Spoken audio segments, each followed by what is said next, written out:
Let me say good morning and good afternoon and good evening to everyone who's joining us today. I also very much want to wish you a happy 2021. We have not gathered in this calendar year yet. This is our first occasion, and we have much to talk about. I think that is an understatement. But most importantly, I hope that you all and your families have a happy and a healthy, in particular, 2021. I am not going to say much because we have three fabulous people to talk about this particular moment in American politics, which, as you all know, has been more eventful than any of us could have imagined, but also to put it in the context of presidential transitions, generally speaking. Let me just introduce our moderator, who will introduce our speakers, and she is someone who is very well known to all of you. It's Paula Dobriansky, who is both a member of the Trilateral Commission and also sits on the North American Board. I'm grateful for her active participation and support for this organization. She has a very well-established and well-known career in government, where she was Undersecretary for Global Affairs under the Bush administration, and she is also a senior fellow at Harvard Kennedy School's Belfer Center, where I get to interact with her as well. So with thanks to all of you for joining you and real anticipation for this conversation, Paula, let me hand it over to you, and thank you for joining us. Great. Thank you so much, Megan, and welcome to all of you throughout North America, through Europe and Asia. We're just really excited about having you with us this morning, and we have a terrific panel this morning. And as you know, they're going to be addressing the topic of presidential transitions and the Biden administration's first days. So let me first introduce the Honorable Jim Steinberg, who was former Deputy Secretary of State. He's been ensconced since he left government up at Syracuse University, and he serves now as Professor of Social Science, International Affairs, and Law there. And then we have Mona Sutphen, who's the former White House Deputy Chief of Staff for Policy, and she's now a senior advisor at the Vistria group. So welcome, hearty welcome to you both, and very excited. We're really looking forward to discussing this topic and hearing your perspective. So let me dive right in. I want to begin with just the basic fact that when we look at the recent presidential transition, it was anything but traditional, as we know. So speak to us about how did this impact, if it did, policy and the first days of the Biden administration, and a little bit about your own impressions of the transition itself. Jim, let me go to you first. Thanks, and thanks to everybody for being part of this. It's an exciting, interesting, and challenging time. We think about transitions and traditional transitions, but like Tolstoy, like most transitions are different from one another. And there really are very few canonical smooth transitions. I actually was fortunate to be part of one when in the transition between Bush 43 and Obama, which was a uniquely smooth and friendly and successful transition due to, I think, a tremendous effort on both sides, both the outgoing administration and the incoming. But the reality is that most transitions have been extremely difficult. If you think back, we've thought about how difficult this one was and how reluctant the outgoing administration was to cooperate with the incoming administration. But think back to 2000, when we didn't even have a presidential election decided until December itself, and two different groups having to prepare with the uncertainty about who was going to be president. My first transition was a transition out from the Carter administration into the Reagan administration, where the Reagan administration people had such scorn for the Carter administration that they didn't even want to talk to them. And the thousands of pages of briefing books were left collecting dust on the shelves. And so each one is unique. Each one has unique features. I think what's important to focus on this one are both the positive and the challenging sides. The positive side is, first of all, this is a transition that's taking place after a single term presidency. And so you have a group of people coming into government who haven't been out for very long. If you look at the list, and they're all very familiar names to most of you, almost everybody who's come into the new administration served in senior positions in the previous one. Yes, they've been out of office for 4 years. Yes, they have some catching up to do, but they're not new hands. They're not inexperienced. And so they bring that strength. The second thing that they have going for them, which was a bit of a surprise and came late, but we now have a situation where both branches, the two elected branches, are controlled by the same party. And so you have a Democratic president coming in with Democratic control in both houses, which will facilitate a lot of the transition, because one of the most important things that happens in the transition is the need for quick confirmation of new officials. And though I'm sure there'll be some challenges, we've already seen pretty positive responses to the first ones who've gone up. And because there's a Democratic majority now in the Senate, some of those difficulties will be eased. That having been said, of course, there are the enormous challenges. And the most important, of course, is the enormous crisis that the country is facing right now, and the need for tremendously engaged, quick action across the board, and something that's always very hard to do in the first weeks, even if you have people experienced, even if you're fairly lucky in getting people confirmed reasonably fast. It still takes time to get going, and time is not on our side in dealing with COVID, with the economy, and the many international challenges. So pluses and minuses. I think the administration is off to a pretty remarkably good start, in part because of that experience and the fact that it's a cohesive team, all of whom have worked very closely with the president himself. Right, great, Jim. I like the fact that you took us more broad, and then you brought us into the present, and thank you for that. And by the way, a footnote, I'll be dating myself. I actually was in the Carter and transitioned into the Reagan.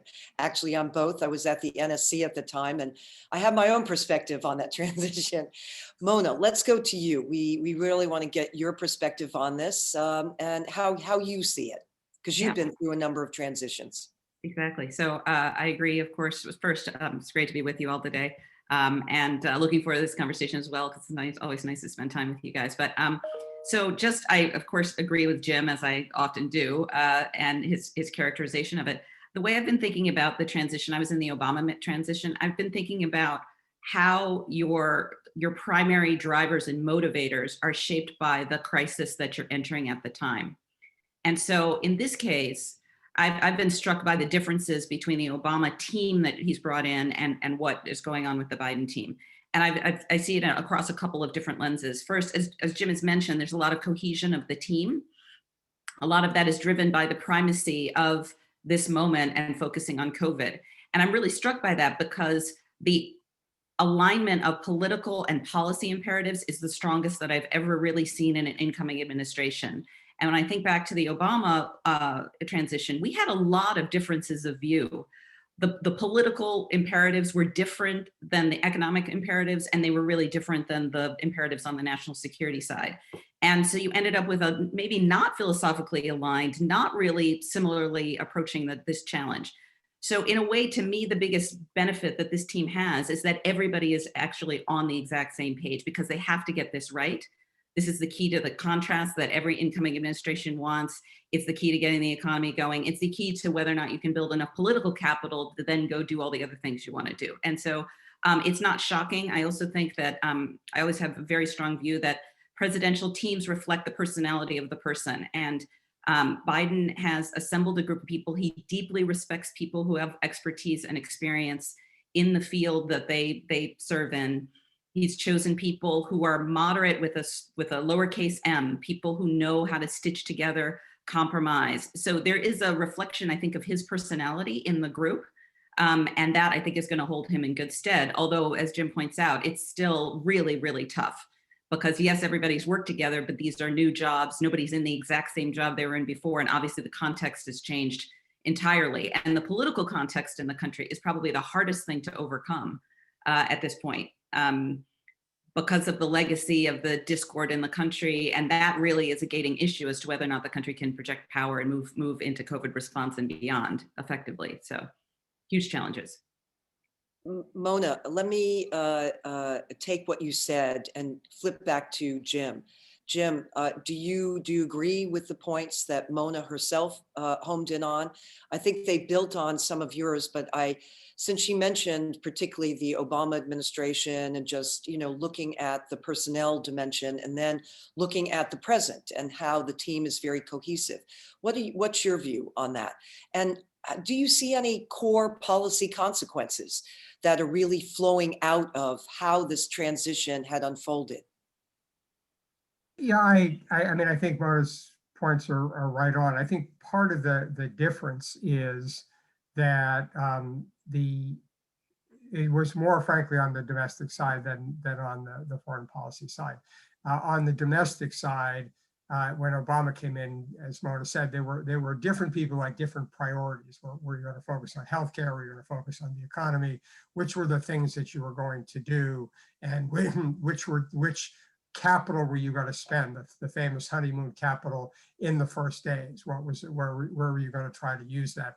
And here, of course, there's just no debate. I mean, there's only one thing that has to happen, and everybody's going to prioritize that. So it makes it somewhat easier. I think the other thing does have to do with the cohesiveness of the group. President Obama chose a cabinet and a group of senior advisors who were enormously talented, highly respected individuals, but who were not necessarily all on the same page. After all, he chose as his Secretary of State the person who ran against him for president. There is no such differences among the Biden people. These are all Biden people, and they are all people who have very, very long associations with the vice president. Indeed, if you wanted to pick one characteristic that almost unites the whole group, it is people who have these very strong associations with each other and with the president. And that works very well. Again, if you think back to past transitions, I'll speak of another one that I worked in, which was the transition from the first President Bush to President Clinton. And I wrote a book with my good friend Kurt Campbell on transitions. Arguably one of the worst transitions ever was that one. I can't say I'm proud to say, but I got to see it.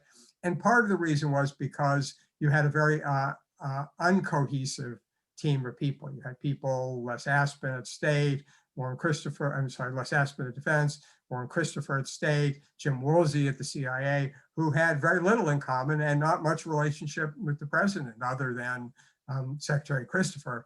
And so it took a year for that all to get sorted out. So I think that sense, and I applaud that, by the way. I think that President Biden made a very wise decision to pick a group of people that he knew that he felt comfortable with and could work with effectively, given the crisis of the moment, because there just wasn't time to try to build relationships and start anew. And so I think that is a real strength here.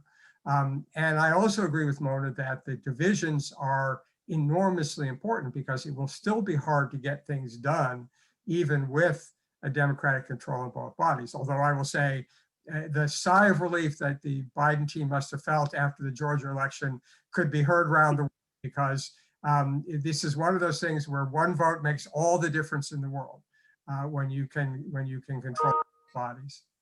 Yeah. Let me, Mona, let's get you go ahead, dive in. But I want to put this forward because both of you actually have made this strong point about how you see everyone who's been appointed somewhat harmonized. But actually, I'm thinking about there have been a number of debates about some of the appointments. We know that the Democratic Party is not a whole, and there are different positions taken.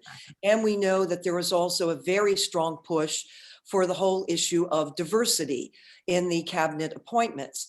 And some of the appointments, let me give one that there was a big debate and a discussion over, is what direction does the Pentagon go in?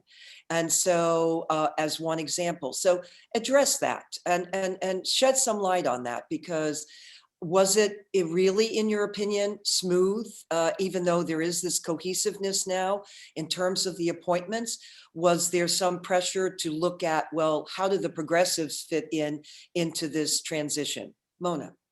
Yeah, so a couple of thoughts.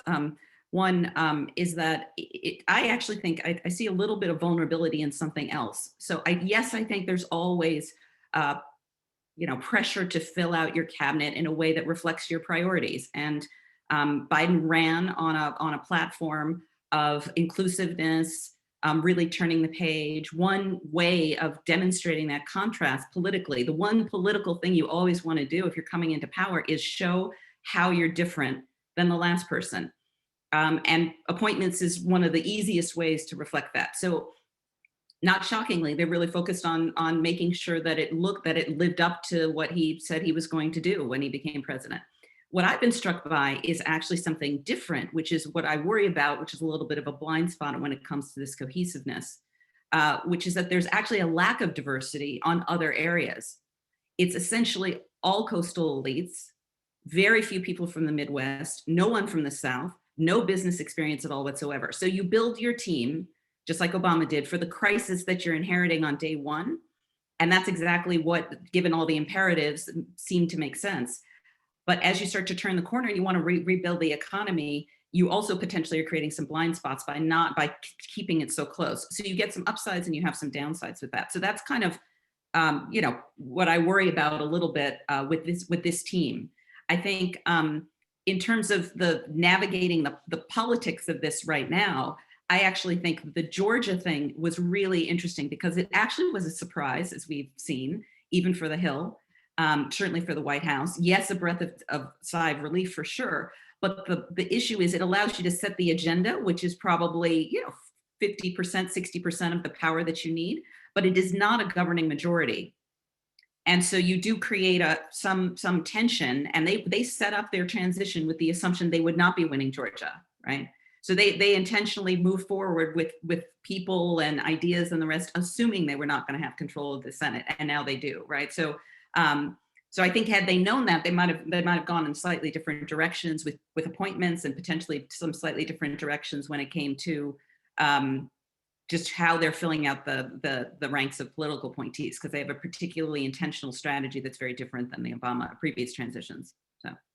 Let me just mention in about 10 minutes, roughly 10, 15 minutes, I definitely want to take questions from all of you. And so please do raise your hand. You have options. You can either, raise the hand, and so we'll see it in the box or in the participant list. Or if you don't do that, meaning the electronic hand, I don't mean like this. And then secondly, if you want to send a note through chat, because we want to get as many questions as possible. And I know that there are tons of questions. Jim, let me flip back to you and ask the question, actually, how do you think actually many of our allies viewed the transition? Did they view it as chaotic? Did they view it as very divisive? What were people telling you? And then also, what about our foes? What kind of impact the non-traditional transition that we had? What were the ramifications in terms of the perspective from overseas? That's a great question, Paula. I mean, I do think there was an enormous amount of anxiety from Election Day until really the last couple of days about just how much trouble our democracy was in. I think our friends across the world were dismayed, concerned about whether something was happening to the country that they depend on so much to provide stability and leadership and a kind of a model for how to govern. And just as we had to deal with all this uncertainty, this was of concern to them. I mean, they don't always agree with us, but the United States is still the dominant force in the world. And if things are disordered here, and if the United States can't function and govern, then that has enormous consequences for everybody everywhere.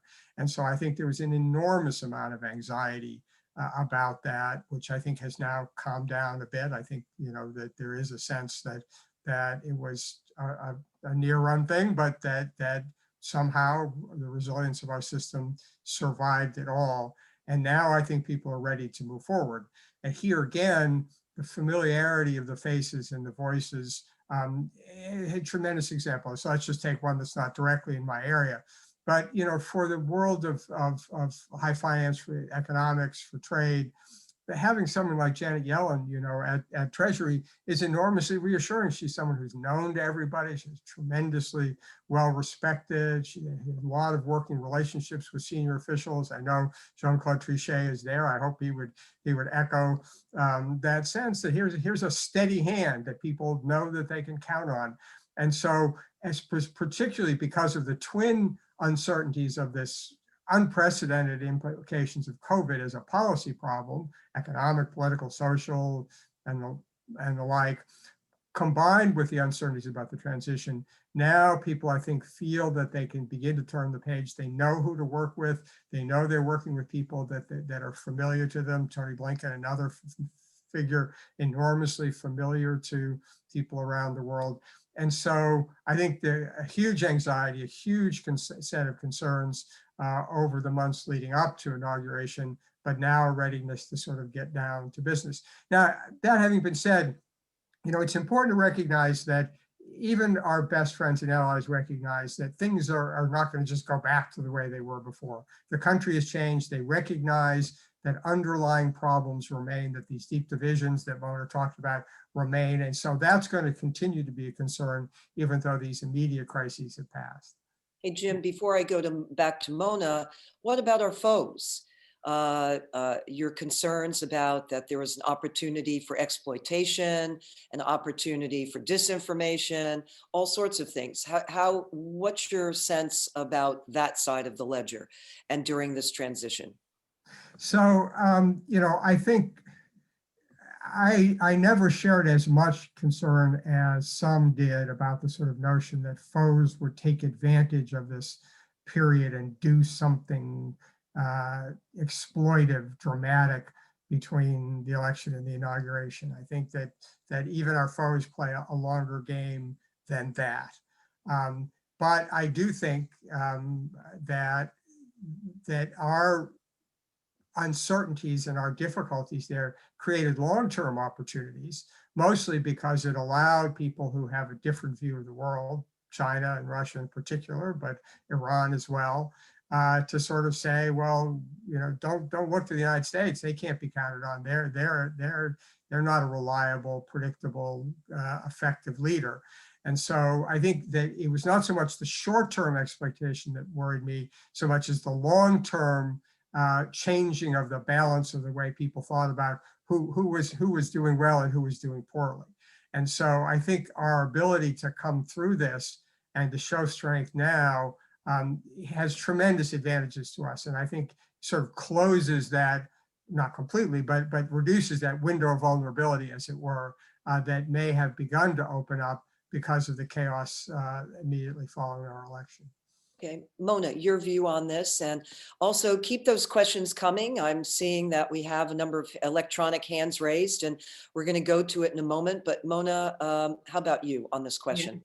Yeah. So I agree with Jim entirely on this point. I mean, a lot of the foreign officials who are former colleagues of mine, I would say were, of course, alarmed with everything really that's gone on, particularly in the transition. But also I'd say taking a little bit more of a wait and see. So I would say really thrilled to see familiar faces, but also still, as Jim pointed out, very rattled really by how deep the divisions are. So it's not that, I mean, everybody knows the United States has been divided for a long time. It's always somewhat chaotic. People are always trying to figure out what is going on in American politics. This seems more troubling, more profound, obviously a greater division, I think, than people realize. And so I do think that allies in particular have had to step back and say, is there something going on here that is going to last here for quite a long time? And could we see the pendulum swing back, in another 4 years or another 8 years and be back to where we were before? So I do think there's a little bit of relief and yet pause at the same time. And so, but I don't know that that's unhealthy. I actually think that that's fine, right? That people need to think about a world, well, of all the risks and assumptions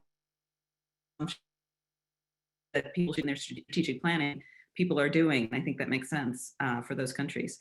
But like Jim, I think people are thrilled to have some familiar faces and people they know they can collaborate with. And I couldn't agree more with Jim on the foes part, that our inability to project power consistently is our biggest strategic weakness at a time when all of the race for the future state is underway, and everybody else is running 100 miles an hour, right? And we are hobbled in our ability to project the kind of power that we might want to. And you have to be able to do that with consensus domestically in order to be able to do it effectively on the international stage. And so I know the Biden team knows that. They're going to be looking for issues where they can stitch that kind of consensus together so everybody is rowing in the same direction. And I think it's super important for long-term, U.S. national security and our role in the world. So. Okay, thank you. Let's go to the questions. I want to bring all of you in because I can imagine there'll be a lot of interest in this topic. So let's go first to, and forgive my pronunciation, let's go to Ivana Dragicevic. And Ivana, if you don't mind, just also give a quick introduction. Maybe everyone knows you, but it'd be appreciated if you tell us who you are, and please ask your question. Thank you so much, Paula. I'm Ivana Dragicevic. I'm a member of Trilateral Commission from Croatia. So the focus, of course, on Southeast Europe and the Balkans and Blinken, but that will not be my question. It will be more broader because I think there are thousands of questions. So thank you really for this opportunity. And I'm talking after 2 months of post-COVID situation. So I'm still recovering. So the question is, concerning this newly announced transatlantic partnership between EU and the US, in terms of green transition, Jim spoke something about new Treasury Secretary. How difficult it will be for Biden administration to build up this really generational change concerning what we had in previous administration on green transition? And how would you look in the relationship between EU and US concerning the fact that before Christmas, EU just signed a trade agreement with China? Thank you. All right, thank you, Ivana. Jim, do you want to go first? Sure, two great questions, and both great challenges. On climate, and I know Mona could speak to this as well.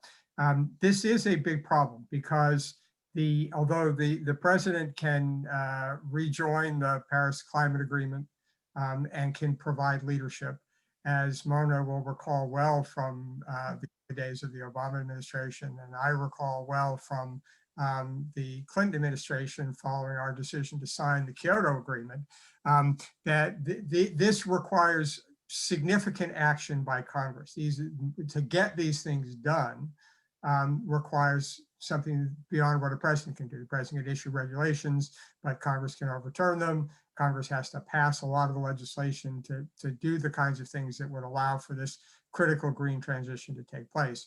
And here we have deep divisions, and Mona also pointed out, it's not just between Democrats and Republicans, but even within the Democratic Party, there are different views. And our senator from West Virginia may have different views on some of these questions about the transition from fossil fuels to more carbon-friendly things than others. So it's going to be difficult.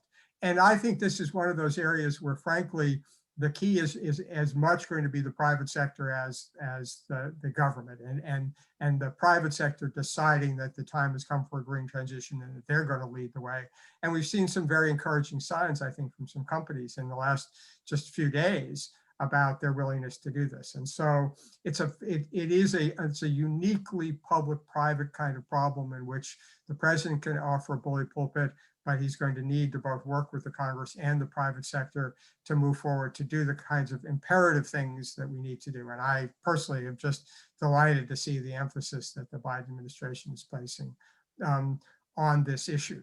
So I think that that's a particularly important thing. On China, this is the big challenge, because the United States has tremendous resources in our capacity to meet the challenge of China. But at the end of the day, we will be most effective if we do it with others, because it's hard to do this as a bilateral competition. But we have so many potential friends and allies to work with that I think we have a much better chance of seeing our interests prevail if we work with others. But that has to recognize that although we broadly share objectives with many of our partners in the Trilateral in Europe and in Japan and Korea and elsewhere, we don't see things absolutely identically. And so the first thing we need to do is to get together on the same page between us and to try to figure out common ground, rather than each trying to pursue our own strategies vis-a-vis China in parallel.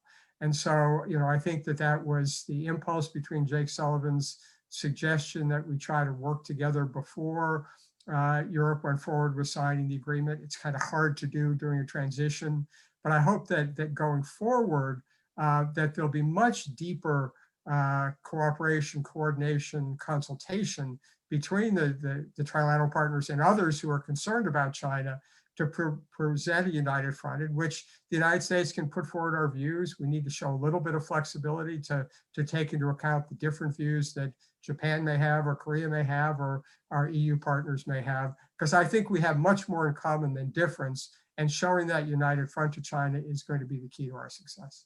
All right, thank you, Jim. Mona, would you like to comment on this? And after you, we're going to go to Don Graham. He'll be next up in the queue. But Mona, go ahead. Yeah, just a quick thing on the energy transition. I think the Biden team really sees this as a threefer. It's a source of huge contrast. It helps with progressives, and I think they can stitch together a consensus between clean energy producing states, the manufacturing related unions, to stitch together a package that can actually move the country on this transition to the green economy.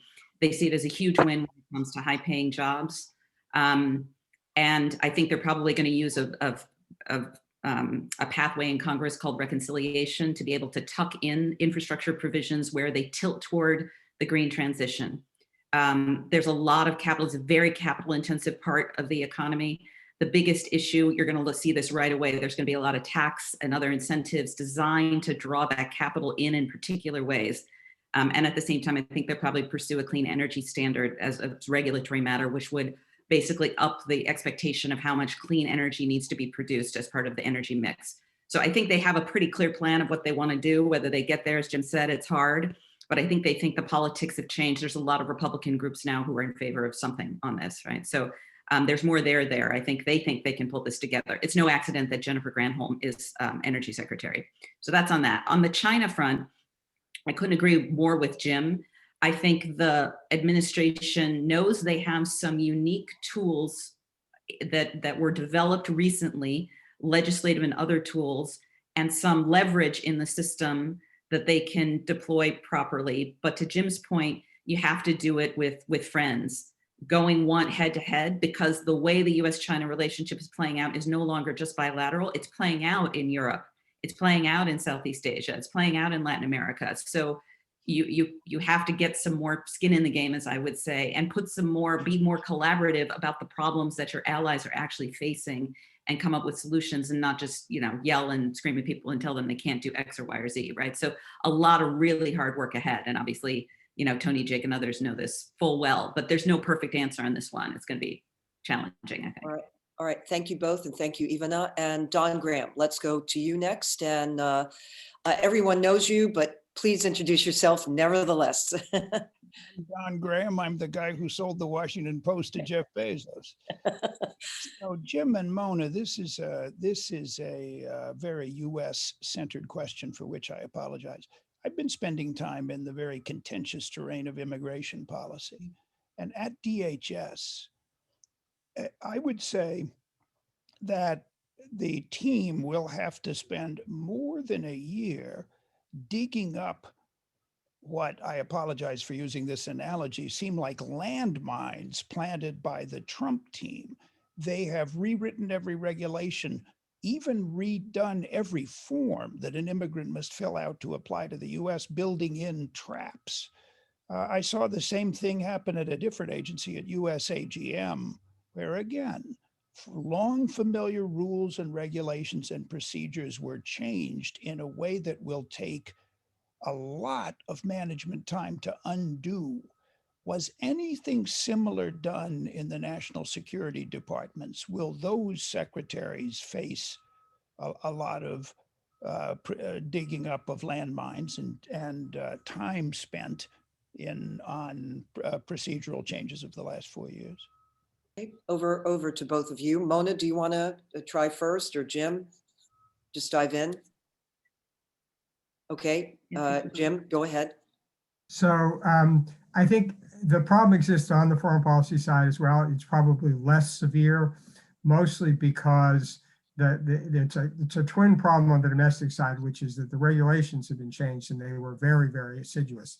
You mentioned DHS. My, deep passion concern is what they did at EPA and some of the environmental agencies where they, I mean, I'm a birder, what they did to the Migratory Bird Act is just so appalling. And yet these things will take time to undo. It's harder on the domestic side because Congress has more of a voice. They did it on the foreign policy side, on Cuba, on putting the Houthis in Yemen on the terrorist list, on changing the rules about contact with Taiwanese officials. And so there is a bunch of that having to redo as well. But because there's more executive authority there, that's harder for Congress to change.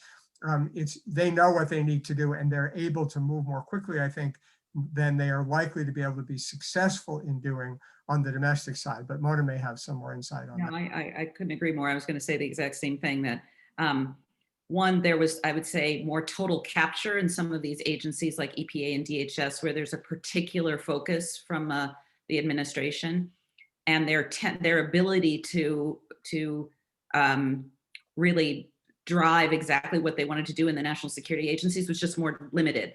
And there are fewer places where you can really put your fingerprints on it and twist the system. So I agree with Jim, it's going to take a really long time. I know there's a huge effort, not just that, there's also the litigation associated with all of these agencies, because many of the regulations they did in a sloppy way. So there's pending litigation all over the country on almost everything they've done.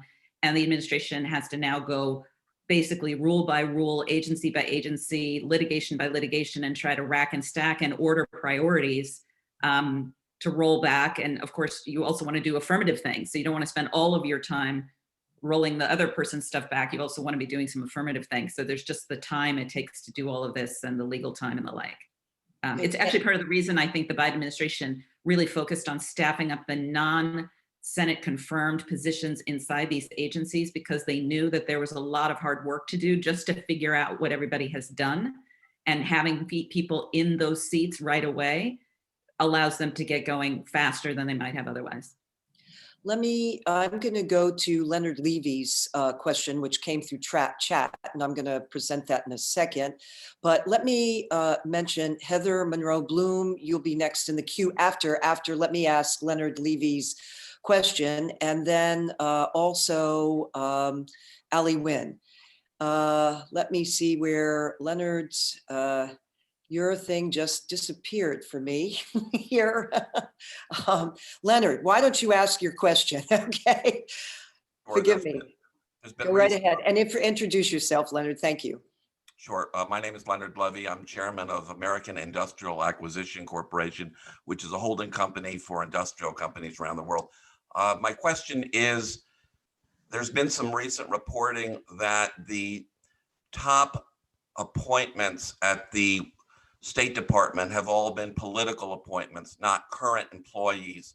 And I'm curious to know what impact that would have on morale and effectiveness going forward, and whether that pattern is also evident at other departments. Thank you.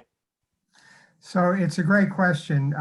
And technically it's right, but I would point out that the number 3 at State, Toria Newland, although she's not currently in government, she left, but she was an extraordinarily talented, long-serving career diplomat. And while he's not at State, Bill Burns, the new director of the CIA, is the premier career diplomat of our generation. So I do think we've already seen a couple of people who are clearly seen as, and both served in Republican as well as Democratic administrations. Toria, as some will call, worked in Vice President Cheney's office. I think that those 2 appointments, I think, will be reassuring.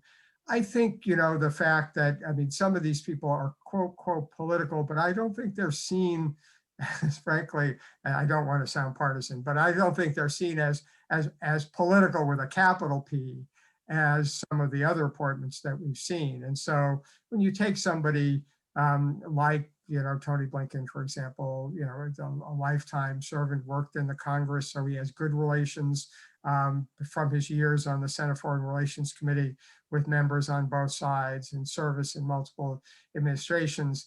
So I think, first of all, again, it may not be perfect, but I having worked and having enormous admiration for the career Foreign Service and career civil servants of the State Department, they got to be pretty happy with the way things are right now. And so we'll see where the rest of, we haven't seen a lot of the other assistant secretaries appointed yet. We'll see where some of those things come. But I would think on the whole, that this is still would be seen as pretty respectful of the career professional services. Yeah. Mona, do you want to jump in? Yeah, sure. I mean, I was a career FSO for the first 10 years of my career, and I did from the George H.W. Bush into the Clinton in that transition. And I would say I could echo more what Jim, the State Department really likes to have public servants who really care about foreign policy and are happy to read really thick briefing books and are willing to dig into the issues with a level of nuance and knowledge, et cetera, et cetera. And so, yes, they're political, but you also have Linda Thomas Greenfield, for example, who's going to the UN, who's, was the Director General of Foreign Service even when I was in it. So they're very familiar faces, which I think is almost more important than whether or not they're technically political appointees or not.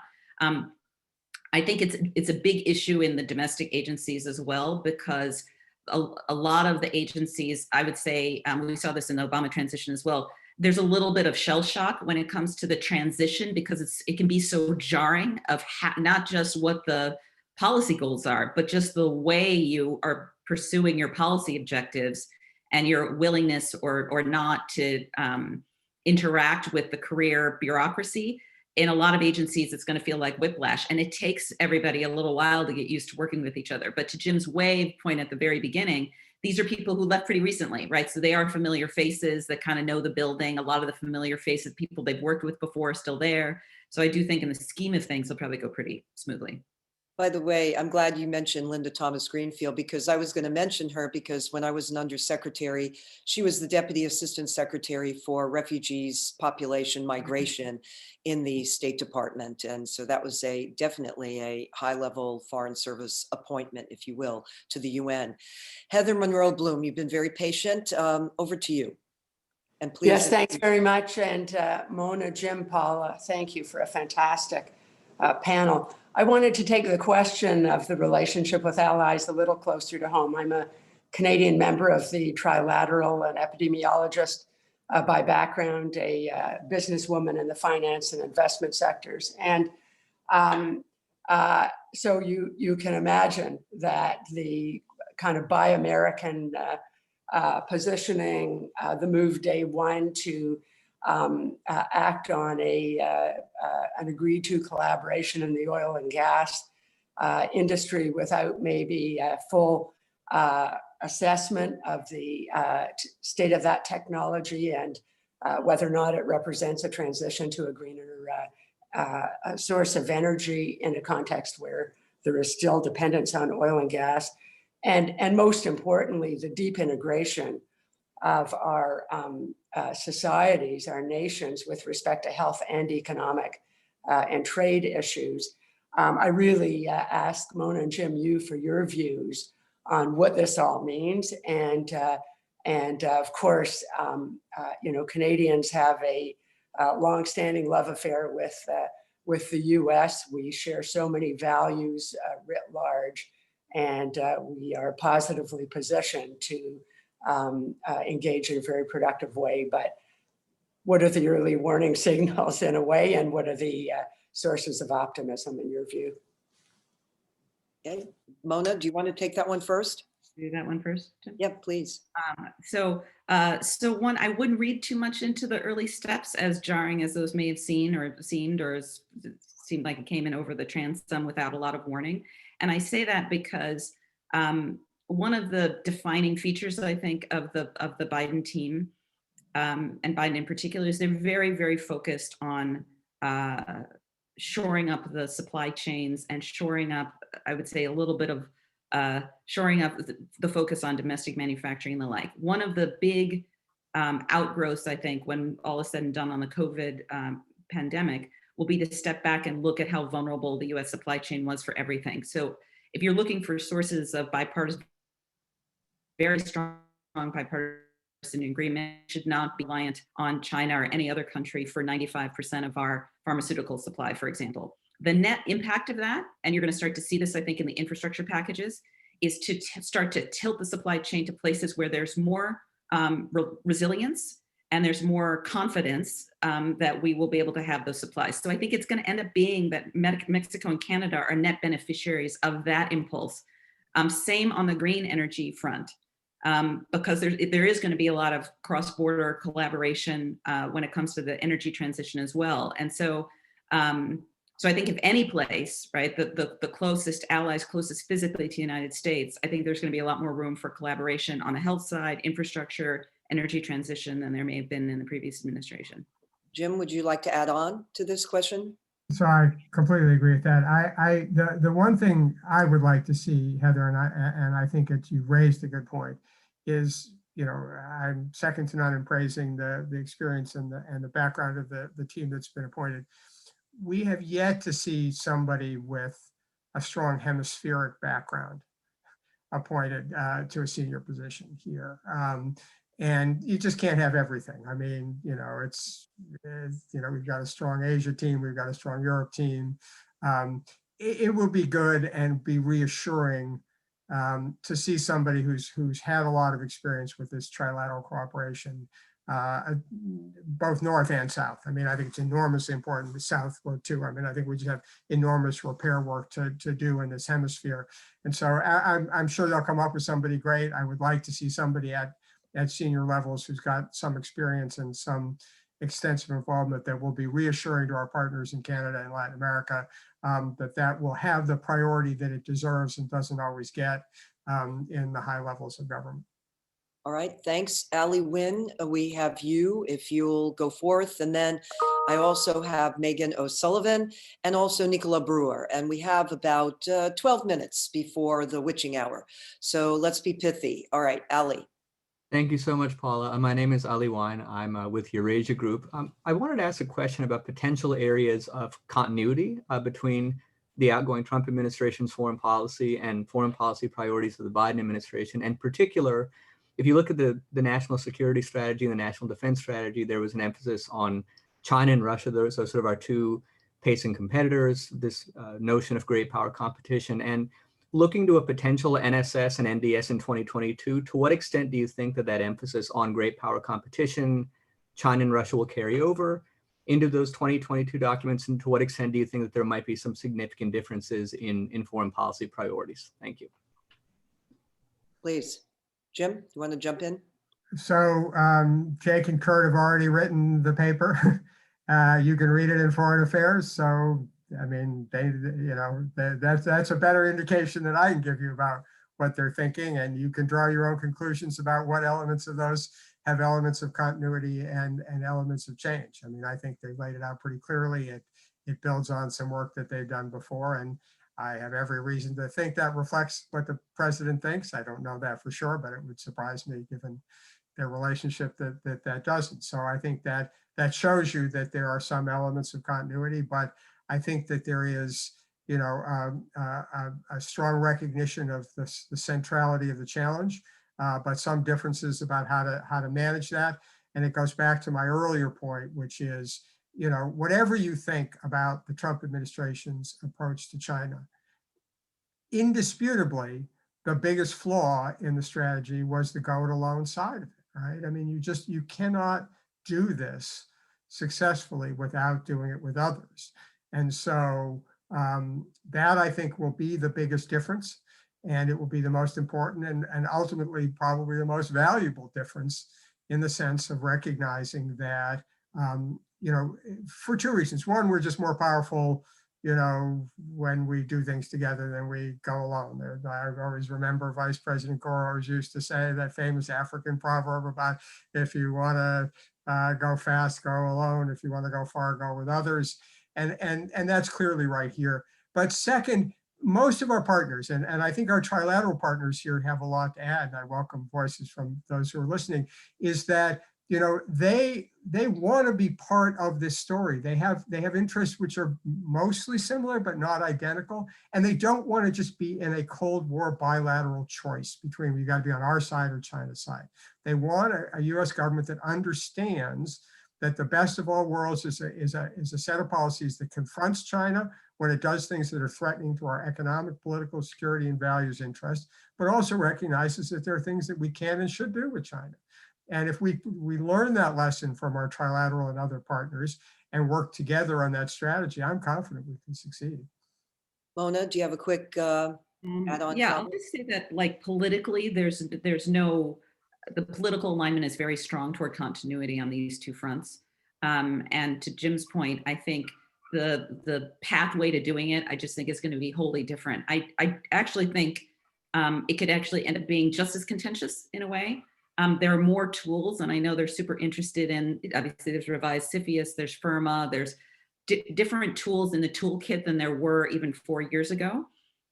So there is more running room in a way to develop more policies that could actually feel a little bit more contentious. But I agree with Jim that there's going to be a huge emphasis on making sure that when they're doing things, that they do it in a way that is that's more well understood and more collaborative along the way.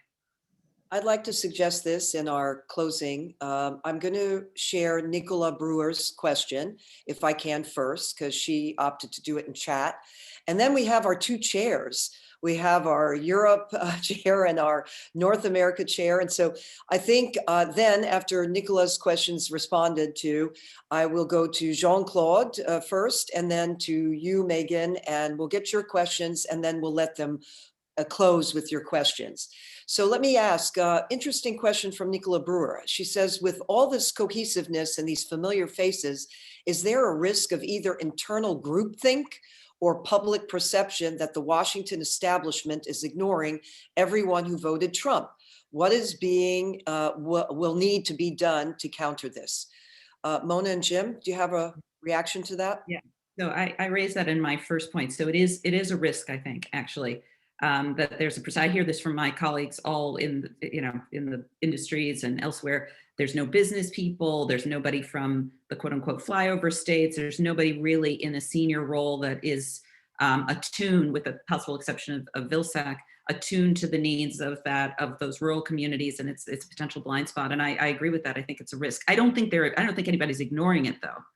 I think there's a big question inside just Democrats generally, but certainly in the administration. What is the bridge to a group? I mean, you're not going to bridge to the group that's climbing the walls of the Capitol, but you do want to figure out bridges to the groups of people who you can bridge to and have a common agreement on how to move the country forward. Their theory is that more effective COVID response and just more effective governance and doing some things that are important for rural communities in policy is the path to gaining some trust and confidence in the system, and then bringing some people over. So I'd say it's very, very top of mind on the domestic political front for sure, because it has huge impact also on Congress, as you're seeing play out right now. So yeah, and Donald Trump isn't going anywhere, right? So it is going to be a feature that we have to deal with for quite a while. Okay. So All right, Jim, anything you want to add, or can I go to our chairs? Amen to that. I mean, the only thing I would slightly add is that I think our president feels that he has some connection to that world. I think that even though he's been in Washington for a long time, it's the Scranton Joe that feels he has some of that, and that will be a voice for that inside the government. Okay, thank you. So let's hear now from Jean-Claude Trichet, and very good to see you. The floor is yours, and then we'll hear from Megan O'Sullivan, and then we'll give you, Mona and Jim, the last words. But over to you, Jean-Claude, and welcome. Thank you very much, Paula, and thank you so much for your handling this fantastic panel. Mona and Jim were extremely interesting and stimulating. I would echo what Jim said on the appointment of Janet Yellen. I think to reassure the entire world that we are in solid hands, professional hands, and that the economy and finance can be reassured that we are back, I would say, to appropriate professional global governance, not only US governance, but global governance is very, very important. My question is on the deep divide that we are observing in the US, a social political divide that looks really terrible. And when I see that an overwhelming majority of Trump voters are still supporting Trump, even after the riots in Washington, we have a dimension of this divide.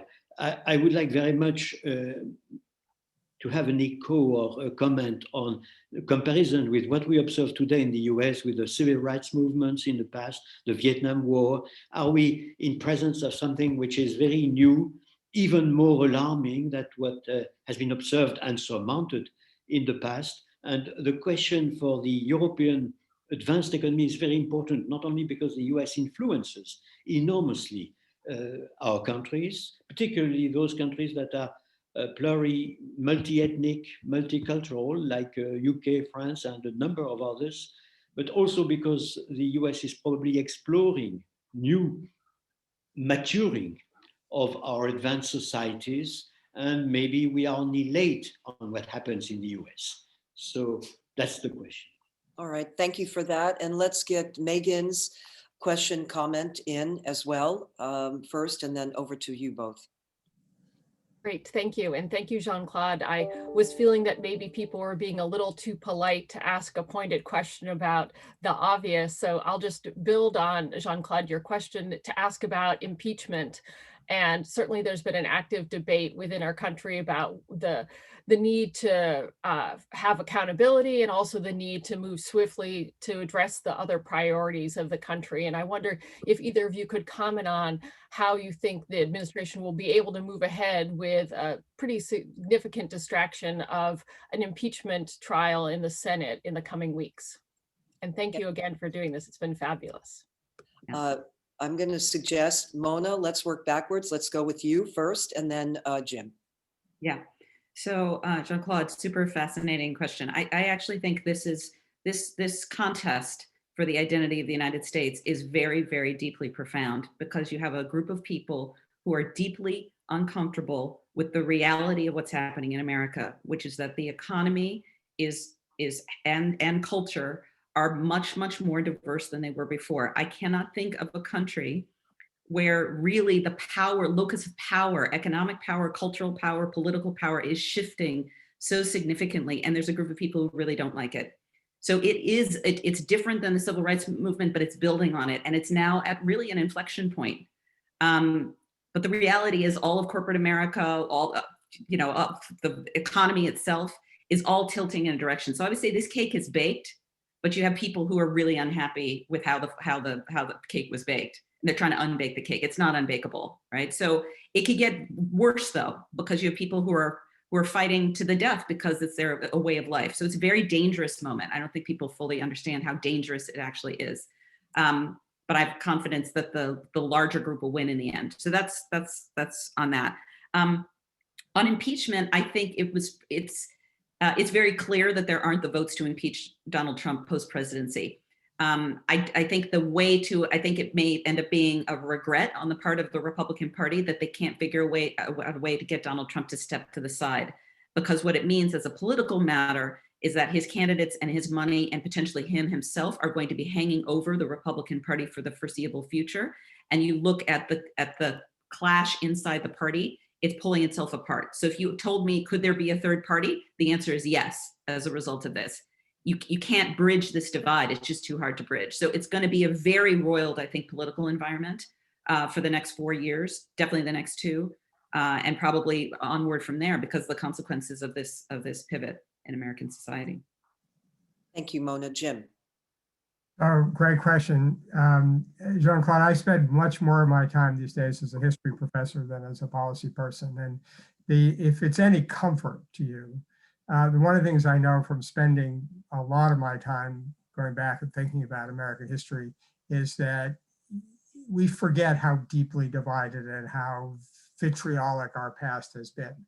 If you look at the election of 1800, the first transition, the first time we had a change of party, following the Alien and Sedition Acts, following what was going on in our country, nobody at the time would have thought the country would have lasted. I mean, the level of animus, the level of division, the level of the sense that each side were traitors to one another, that were trying to destroy the country, trying to restore the monarchy. What was said, those of you who've watched the movie or seen the play Hamilton will know all of this, right? And it wasn't the only time. The corrupt bargain when Adams was elected president in 1824, needless to say, the civil rights movement, but on and on, 1876 and the Tilden-Hayes tie and the bargain that was cut to solve that. The country has suffered from deep, deep divisions all through our history. We talk about e pluribus unum, yeah, some, but not really. And yet. And so despite that, and despite, my living with this sense of how challenging it's been and how many and how deep the divisions have been, I think that's the comfort is that somehow that we have found a way that decides that, as Lincoln figured out, that we can surmount these things. And so that's the way I feel about it. I think that I don't know how it will come out. I don't think it will come out easily, but I do think that the past challenges are some consolation that we both recognize that our country has always had these divisions, and yet we found a way through. I have mixed feelings about impeachment, but I'll just leave it at that. Jim and Mona, outstanding panel. Very informative, very direct, and just really fascinating.